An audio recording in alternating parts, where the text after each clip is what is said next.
Hello everyone, good morning and welcome to online Guru campus.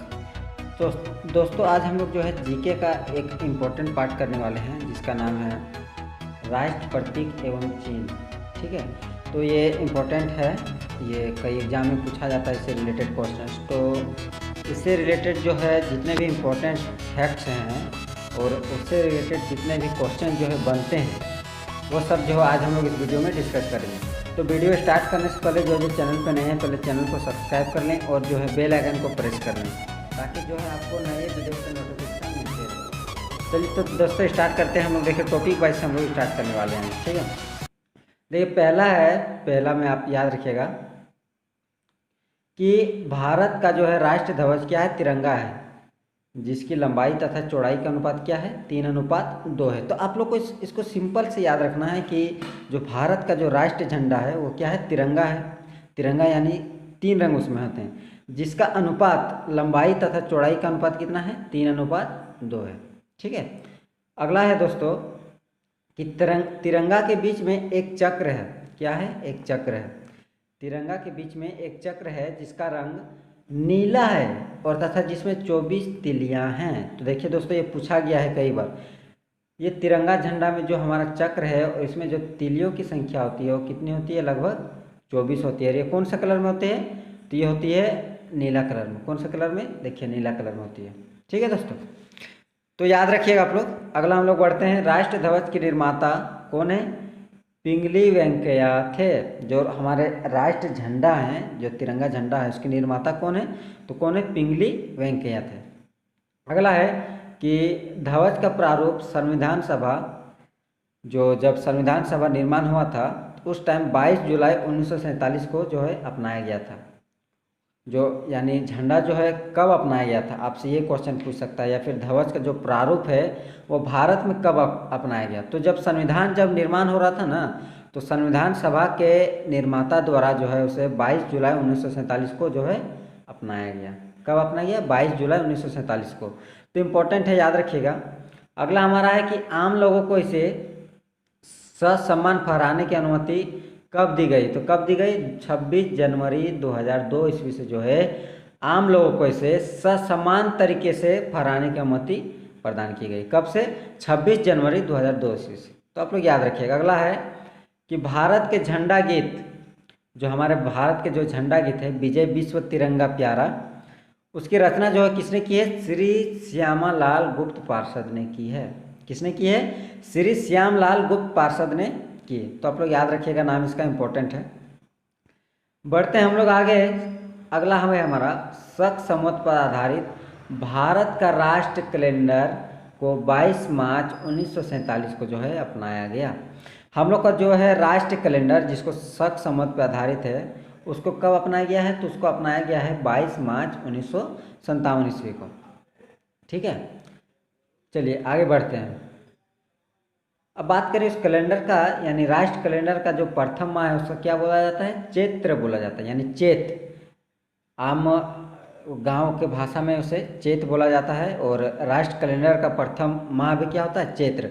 और बोले अंतिम माह कौन सा है, तो अंतिम माह क्या होता है, फागुन। यानी जिस टाइम होली होता है वो जो है राष्ट्र कैलेंडर का जो है अंतिम महीना होता है। तो आप लोग याद रखिएगा। ठीक है, ये पूछा जाता है, कई बार पूछा गया है, तो आप लोग गड़बड़ाएगा नहीं है। जनवरी फरवरी नहीं है, राष्ट्र कैलेंडर में पूछे तो प्रथम माह चैत और अंतिम माह फागुन।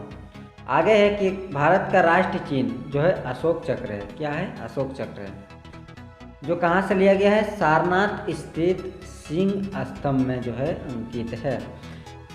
तो क्वेश्चन आपसे ये पूछेगा कि भारत का राष्ट्र चिन्ह क्या है, तो अशोक चक्र है। और ये कहाँ से, तो कहाँ से लिया गया है, तो आपको क्या करना है, सारनाथ स्थिर सिंह स्तंभ में जो है अंकित है, या फिर सारनाथ में जो है ये अंकित है, वहीं से जो है भारत का राष्ट्र चिन्ह लिया गया है। ये आप आंसर दे सकते हैं। चलिए आगे बढ़ते हैं हम लोग। भारत सरकार ने जो है राष्ट्र चिन्ह को कब अपनाया, तो भारत सरकार ने जो है राष्ट्र चिन्ह को कब अपनाया है, 26 जनवरी 1950 को। तो आप लोग याद रखिएगा कि इसको कब अपनाया गया, 26 जनवरी 1950 ईस्वी को अपनाया गया। यानी कि हमारा जब संविधान लागू हो गया था उसी टाइम जो है भारत सरकार ने जो है राष्ट्र चिन्ह को अपनाया है। चलिए आगे बढ़ते हैं हम लोग।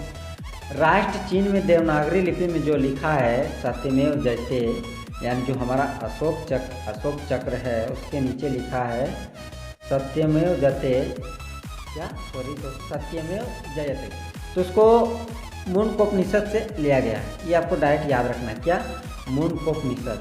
ठीक है, तो पूछेगा डायरेक्ट आपको एग्जाम में कि जो राष्ट्र चिन्ह में जो देवनागरी में लिपि में जो सत्यमेव जयते लिखा है वो कहाँ से लिया गया। आपको 4 ऑप्शन दे देंगे, उसमें से आपको क्या छांटना है, मुंडकोपनिषद से जो है लिया गया है।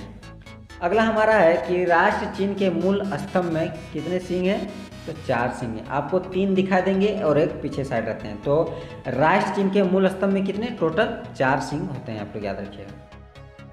अगला हमारा है कि रविंद्रनाथ टैगोर द्वारा रचित जन गण मन जो हमारा राष्ट्रगान है उसको संविधान सभा ने कब अपनाया है, तो 24 जनवरी 1950 को जो है उसको अपनाया है। याद रखिएगा राष्ट्र चिन्ह को कब अपनाया है, तो राष्ट्र चिन्ह को अपनाया है 26 जनवरी को। लेकिन बोले जन गण जो हमारा राष्ट्रगान है जिसको लिखे हैं या फिर रचित किए हैं या फिर जिनके द्वारा रचित किया गया वो कौन है, रविंद्रनाथ टैगोर द्वारा, तो उसको कब अपनाया गया है, संविधान सभा ने उसको अपनाया है 24 जनवरी 1950 ईस्वी को। अगला हमारा है राष्ट्रगान को सर्वप्रथम 27 दिसंबर 1911 को कांग्रेस के कलकत्ता अधिवेशन में, कहाँ पे, कांग्रेस के कलकत्ता अधिवेशन में 1911 में जो है गाया गया। अब पूछेगा आपको इसमें कि उस टाइम अध्यक्ष कौन था, तो ये भी इम्पोर्टेंट है। तो उस टाइम अध्यक्ष कौन था, तो उस टाइम अध्यक्ष थे हमारे पंडित बिशन नारायण दत्त जी थे। तो आपको इसका नाम आपको डायरेक्ट याद रखिएगा। और ये भी इम्पोर्टेंट है कि राष्ट्रगान को सर्वप्रथम कब, तो 27 दिसंबर 1911 को जो है कलकत्ता अधिवेशन में गाया गया। ठीक है, चलिए बढ़ते हैं हम लोग आगे। आगे हमारा है कि राष्ट्रगान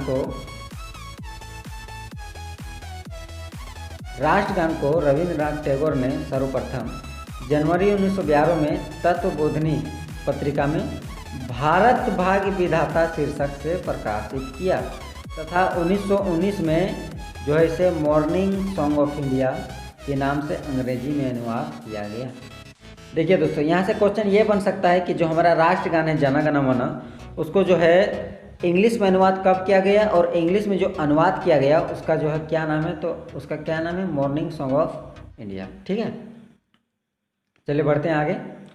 राष्ट्रगान गाने में लगभग कितने सेकंड लगते हैं, तो राष्ट्रगान गाने में 52 सेकंड लगते हैं। और याद रखिएगा राष्ट्रीय गीत गाने में 65 सेकंड का समय लगता है, इसमें आप गड़बड़ाएगा नहीं। राष्ट्रगान बोले तो 52 सेकंड और राष्ट्रीय गीत हमारा पूछे तो 65 सेकंड। ठीक है, चलिए बढ़ते हैं आगे। बंगला साहित्यकार बंकिम चंद्र चटर्जी ने रचित वंदे मातरम को जो है हमारा कब अपनाया गया, तो इसे भी 24 जनवरी 1950 को राष्ट्रगीत स्वीकार किया गया। देखिए राष्ट्रगान को भी 24 जनवरी 1950 ईस्वी को, राष्ट्रगीत हमारा वंदे मातरम है इसको भी 24 जनवरी 1950 ईस्वी को। अब पूछेगा कि वंदे मातरम के रचयिता या फिर जो है साहित्यकार कौन है, तो कौन है, बंकिम चंद्र चटर्जी। ठीक है, और अपनाया कब गया, 24 जनवरी 1950 ईस्वी को। याद रखिएगा कि जो राष्ट्रीय चिन्ह है वो संविधान सभा द्वारा 26 जनवरी को अपनाया गया है राष्ट्र चिन्ह को, और राष्ट्रगीत और राष्ट्रगान को 24 जनवरी को अपनाया गया है। ठीक है, 26 जनवरी राष्ट्र चिन्ह, 24 जनवरी राष्ट्रगीत और राष्ट्रगान, किसके, संविधान सभा द्वारा। चलिए बढ़ते हैं आगे। राष्ट्रगीत का प्रथम प्रकाशन 1882 में बंकिम चटर्जी के उपन्यास आनंद मठ में हुआ। ये भी इम्पोर्टेंट है, आपको डायरेक्ट क्वेश्चन पूछ देगा कि राष्ट्रगीत का प्रथम प्रकाशन कब हुआ, तो 1882 में। और किससे जो है बंकिम चंद्र चटर्जी ने जो उपन्यास किया वो किस में किया है, तो आनंद मठ में जो है किया है। चलिए बढ़ते हैं आगे। राष्ट्रगीत को सर्वप्रथम, राष्ट्रगान को तो हम लोग जान गए कि 1911 में जो गाया गया कलकत्ता अधिवेशन में, तो राष्ट्रगीत को सर्वप्रथम 1896 ईस्वी में ये भी जो है कलकत्ता, कांग्रेस के कलकत्ता अधिवेशन में जो है गाया गया। तो राष्ट्रगीत 1911, राष्ट्रगान 1911 और राष्ट्रगीत 1896। अब अध्यक्ष की बात करें तो अध्यक्ष उस समय कौन थे, तो थे रहीमतुल्ला सयानी। ठीक है, और याद रखिएगा कब, 1896 में।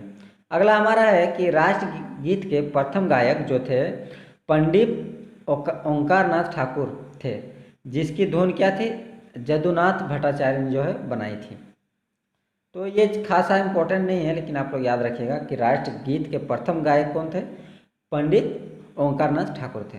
ठीक है, अगला हमारा है कि राष्ट्रगीत का अंग्रेजी अनुवाद किसने किया है? अरविंद घोष तथा उर्दू अनुवाद आरिफ मोहम्मद खान ने किया है। अब बोले राष्ट्रगान का अंग्रेजी अनुवाद क्या था? तो मॉर्निंग सॉन्ग ऑफ इंडिया, जो 1911 में गाया गया था। अब बात करें इसका राष्ट्रगीत का अंग्रेजी अनुवाद, तो अरविंद घोष थे तथा उर्दू में कौन थे? आरिफ मोहम्मद खान थे। देखिए, और राष्ट्रगीत गाने में कितना समय लगता है? 65 सेकेंड, और राष्ट्रगान गाने में 52 सेकेंड। ठीक है, आप लोग याद रखिएगा। संसद के अधिवेशन का प्रारंभ जन गण मन तथा समापन वंदे मातरम से होता है, यह भी इम्पोर्टेंट है। संसद का अधिवेशन का जब भी शुरुआत होता है तो हमारे राष्ट्रगान जो है जन गण मन, उससे जो है शुरुआत होता है, और समापन कब कौन से होता है? तो राष्ट्रगीत जो हमारे हैं वंदे मातरम, उससे होता है। कुछ इंपॉर्टेंट है लोग, डायरेक्ट आप लोग याद रखिएगा कि जो राष्ट्र फूल है वो क्या है? कमल है। राष्ट्र पक्षी क्या है? मोर है, ये भारत का है। राष्ट्र फूल क्या है? कमल। राष्ट्र पक्षी मोर। राष्ट्र पशु क्या है हमारा? राष्ट्र पशु क्या है? बाघ। राष्ट्र फल क्या है? तो राष्ट्र फल हमारा क्या है? आम। राष्ट्र वृक्ष क्या है? तो राष्ट्र वृक्ष हमारा क्या है? बरगद का पेड़ है। और भारत का राष्ट्र जलीय जीव क्या है? तो वो क्या है? डॉल्फिन है। क्या है? डॉल्फिन। तो ये सारी इम्पोर्टेंट थी हमारे जो है। तो उम्मीद है दोस्तों कि वीडियो आपको अच्छी लगी है। वीडियो अच्छी लगी होगी तो चैनल को लाइक कीजिए, सब्सक्राइब कीजिए, और चैनल को सब्सक्राइब ज़्यादा से ज़्यादा कीजिए, ताकि जो है। ठीक है दोस्तों, तो मिलते हैं अगले वीडियो में।